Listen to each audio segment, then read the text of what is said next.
Alex Eala has reached a new career high of world number 28 in the Women's Tennis Association rankings. No Southeast Asian country has ever produced a top 30 WTA singles player. Not once. Not in the entire Open era. Until 4 days in July. Stay with me. 2 a.m. In a hotel room in London, the night before the biggest match of her life. Alexandra Eala isn't watching film. She's not doing breathing exercises with a sports psychologist. She's texting her brother back in Manila, the same brother who used to rebound balls for her on a cracked court after school, back when her socks were ruffled and her shoes lit up with every step. Some habits don't get sponsored away. Some habits just come with you to center court. Center court. July 4th. Grass so green it looks painted. The kind of quiet that only exists right before something historic, 18,000 people holding their breath at once. Across the net stands Iga Swiatek, the defending champion, ranked 3rd in the world. A player who has made Wimbledon feel like a formality for anyone standing in her way. Except today. Today, the 29th seed in the draw is a 21-year-old from a country that has never had a moment like this. Not in tennis. Not on this court. Not ever. Something is about to happen that the sport isn't ready for. The tiebreak stretches past its 9th point. Swiatek claws back from 2-5 down, earns 2 set points, and for a moment the script writes itself the way it always does. Champion survives. Prodigy fades. Except Eala doesn't fade. Third opportunity. 90 minutes in, Swiatek pushes a forehand long, and Eala's hands go up before her brain catches up to what just happened. 2 early breaks in the second set. Swiatek's backhand, usually a weapon, turns into a liability. 7-6, 6-2. Final. The defending Wimbledon champion is out. Beaten in straight sets by a player she was never supposed to lose to on this surface. That's the peak. That's the number that matters. 21 years old. First Filipina ever seeded at Wimbledon. First Filipina ever to reach the 3rd round, and now, in one afternoon, the woman who ended a champion's reign on the lawn that champion was supposed to own. For a moment, the whole tennis world turns to look at the Philippines. 24 hours later, on the same grass, the actual world number 1 walks off center court in straight sets. Aryna Sabalenka, 2-time defending U.S. Open champion. The player ranked above everyone loses to Naomi Osaka. Her first straight sets defeat at a Grand Slam since 2020. Her worst result on grass in her career. She tells reporters afterward, simply, that Osaka was the better player that day. No excuses, just a champion who ran out of answers. 2 days, 2 center court matches, 2 completely different stories about who tennis belongs to right now. 3 days after that, Eala's run ends too. Jasmine Paolini takes the 2nd and 3rd sets, 4-6, 6-3, after Eala had grabbed the opener. Her serve betrays her all match, barely half her first serves landing. One clocked as slow as 65 miles an hour on a surface that punishes exactly that kind of hesitation. She had 3 break points early in the 2nd set and couldn't convert a single one. This wasn't a fluke loss. It wasn't Swiatek's collapse in reverse. It was a 21-year-old running out of gas against a player with more grass court miles in her legs, in a body that had already given everything it had the match before.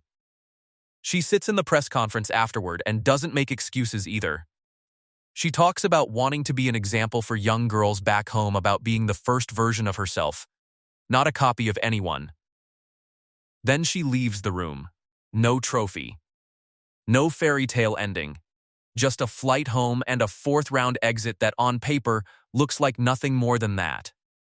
Except here's the part that should make you stop and think. Eala lost in the 4th round. Sabalenka, the actual world number 1, lost in the 4th round too. Same tournament. Same stage. 1 round apart on the same side of the draw sheet.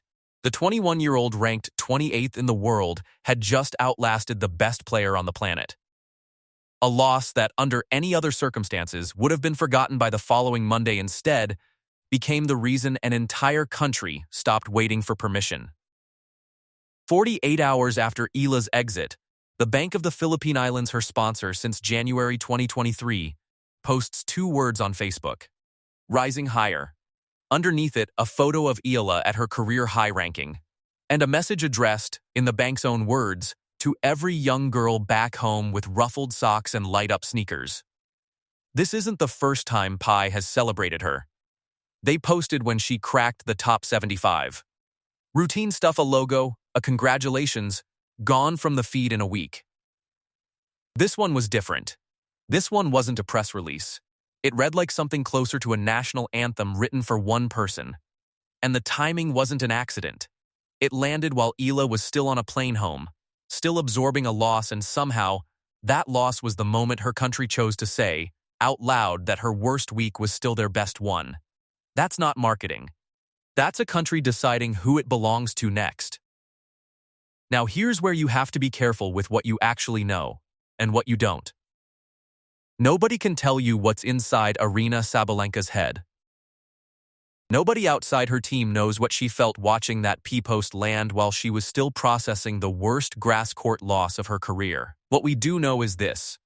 At last year's French Open final, after losing to Coco Gauff, Sabalenka told reporters on the record, verified that Gauff didn't win because she played incredible tennis. She won because Sabalenka made the mistakes. Sabalenka apologized for those comments afterward, calling them unprofessional herself. Her words, not anyone else's. That's it. That's the whole verified record. But fans noticed the pattern before the ink on that apology was even dry. A thread on r/tennis, right in the middle of Wimbledon week, went viral with a single sentence. Sabalenka picked the worst possible player to have a salty moment against. Whether that's fair to her or not, and honestly, we can't know, that it tells you something just as important. It tells you where the sympathy in this sport has quietly shifted. And sympathy, in tennis, has a way of becoming momentum. Here's what makes this bigger than a Reddit thread, though. Steve Johnson spent 12 years on the app tour, reached number 21 in the world, made a US Open quarterfinal. Now he co-hosts a podcast with 3 other former top 20 players, people whose entire job, for over a decade, was reading exactly where the sport's attention lives. In June, on that podcast, Johnson said something that should have made more headlines than it did. Right now, Alex Eala is a bigger commercial draw for women's tennis than Coco Gauff, than Aryna Sabalenka. A room full of retired professionals, not fans. Not a marketing department ranking a 21-year-old from the Philippines above the actual world #1 in drawing power. Then, Ben Rothenberg, one of the most respected tennis journalists working today, framed Eala's win over Witek as the single center of gravity in women's tennis that week in his newsletter. 2 completely separate corners of the sport, a locker room and a press box, arriving at the same conclusion within days of each other. That's not hype anymore. That's the professional class quietly updating its own math. So follow the math forward for a second. No player from Southeast Asia has ever cracked the WTA top 30 in the Open era. Not from Indonesia, not from Thailand, not from Vietnam, not from the Philippines. Eala is already there, 28th in the world, and rising. Behind her isn't just one bank. It's the Ayala Group. The entire corporate Tier P represents, treating her less like a sponsored athlete and more like a national infrastructure project. In a country where Manny Pacquiao has been the only reference point for global sporting fame for 2 decades, that's not a small thing to build around one tennis player. And the calendar ahead is loaded. The Canadian Open, Cincinnati, both UTL 1000 events, both places where Eala will be seated for the very first time in her career. Then the US Open, where Sabalenka arrives as the 2-time defending champion, carrying a grass court collapse she still has to answer for. If Eala breaks the top 20 by the end of that hardcourt swing, that's not a hopeful prediction. Given where her ranking points are trending, it's close to arithmetic. But let's not pretend this is settled. Because it isn't. Eala's serve is still a real unresolved problem, the kind of weakness that got exposed against Paolini and will get exposed again against better returners on faster courts. And Sabalenka, even after the worst week of her season, is still ranked miles above her. One bad Wimbledon doesn't erase 2 US Open titles. This isn't a coronation yet. It's a gap that's closing faster than anyone expected, which is a very different thing, and a much more interesting one. This is why the story travels past tennis fans entirely. Because underneath the rankings and the serve statistics, this is the oldest story. There is a young player, doubted by the numbers, being written off one round too early.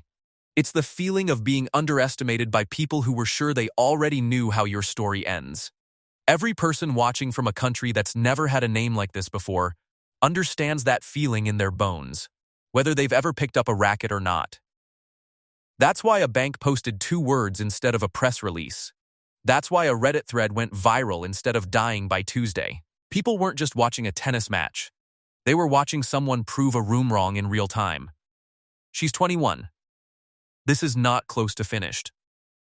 Cincinnati and Toronto will tell you if her serve can survive a hardcourt swing against players who don't miss the way grass lets you get away with missing. The US Open will tell you if she can walk past a 2-time defending champion who now has something to prove. And somewhere past that, if the points keep compounding the way they have since January, there's a version of next year where the name above hers on the rankings list is no longer a formality, it's a question. Nobody's writing that chapter yet. It hasn't happened. That's exactly the point. 4 days in July. 1 bank. 2 words. And a country that decided, in real time, that a 4th-round loss was still the biggest night of its year. Aryna Sabalenka is still the best player alive on paper. Alex Eala is still 28th in the world. But for 1 week in July, on the same grass, for 1 round, the gap between those 2 facts got very, very small. That's the whole story. That's why you're still watching. Drop your verdict below yes or no. Will Eala outrank Sabalenka by this time next year? And while you're there, tell me the exact match that made you a believer. Witek, Paolini, or the bank post itself. In a few years, when everyone knows this name, you'll want a record of when you knew first.